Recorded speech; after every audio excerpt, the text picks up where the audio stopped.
TBIC, the best in sports entertainment. I don't really get into these type of things a lot, but I want to speak about something about Steph Curry. Steph Curry being an icon, Hall of Famer, NBA player on all levels. He's won multiple championships.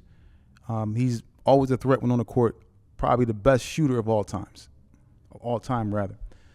He just recently inked a deal with a Chinese, or I'll say he signed a deal, a $400 million endorsement contract with a Chinese sports apparel company, Li Ning. Industry sources told the press that he signed this deal. There was a lot going on, whereas though we was kind of unsure where Curry was going to go as far as his shoes. He was wearing Nikes, he was wearing teammate shoes, he was wearing Adidas. He was even going back to his old shoes that he wore before he even signed with Under Armour. Because as we know, he had a lucrative deal, I believe like $97 million or so deal with Under Armour or something of the sort. You know, he was able to keep a lot of his trademarks and then take those trademarks and designs with him over to this new company in China. And you look at, this deal, $400 million a sneaker deal. I know that this deal, they haven't really broke down the years as far as how long this deal is for, but $400 million for sneakers. If that doesn't motivate you to want to get out here and want to be successful with anything that you do, he got $400 million for sneakers. Now let's keep it real. He's not going to get all that money, but he's going to get a substantial amount of that money. Steph Curry, he deserves it. Everybody was wondering where he's going to go with his shoes, where he's going to go, where he's going to do, who he's going to sign with. Me, I feel he's going to sign back with Nike at the time because, you know, that's where it all started for him. Nike gave him his first shoe deal, I believe. I feel he's going back to Nike because Nike is, as we know, Nike is not a shoe company. Nike is a marketing company. They market athletes. They are a marketing company. Let's make it clear. Marketing.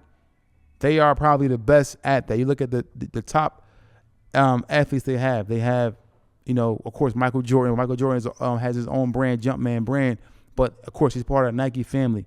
LeBron James, KD, and the list goes on and on and on for those, for Nike. Not to mention the soccer players and so forth. So everything they have, the MLB players. I believe they have the most stacked roster as far as athletes, and rightly so. They've been around or been a juggernaut for a while in the sneaker game. But as you can see, these new sneaker companies are now coming into the fold, and they are attractive to these athletes. You know, Steph Curry, he's now going to be marketing in China.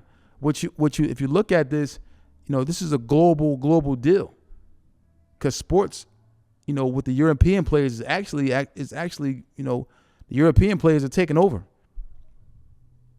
Just look at it, you know. Just look at the Western Conference Finals and NBA Finals and the best players. You know, you got Luka Doncic, you got Wemby, you got SGA, and the list goes on and on and on with all these top tier players. You know, Jokic. You know, they're taking over now. You look at a company like this company that signed Curry, they're going to be able to tap into the NBA market, and it's going to be attractive to more players who are going to want to go over there and make the same type of business move. So shout out to Steph Curry for the $400 million deal. I think that this is going to be huge for him and his family, and it's going to break records and be, you know, ground setting and trend setting, I should say, for a lot of these athletes that are actually in sports, who are not going to be afraid to take a chance on his companies over there, like in China and so forth and so on. So you heard it here first. It's TBISC, the best in sports entertainment.